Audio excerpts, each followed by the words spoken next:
Mainit na sinalubong ng Filipino-Mexican ang Filipino-Mexican na si Jessica Sanchez sa kanyang homecoming sa California.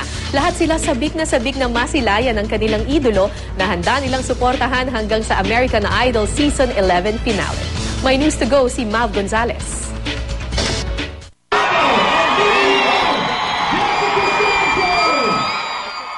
Nagmistulang piyesta sa California sa pagbisita ni Filipino-Mexican Jessica Sanchez sa kanyang mga kababayan sa Chula Vista sa California.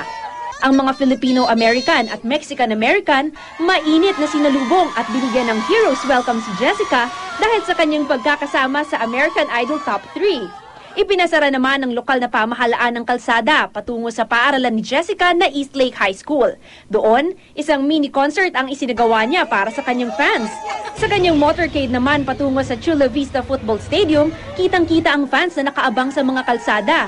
Pagdating sa stadium, abot na pa rin ang ngiti ni Jessica na tila di alintana ang pagod. Halos di kasi mahulugang karayom ang stadium sa dami ng mga Pilipino at Mexicanong sumusuporta sa kanya. Doon, bumirit si Jessica at hinarana ang kanyang mga kababayan.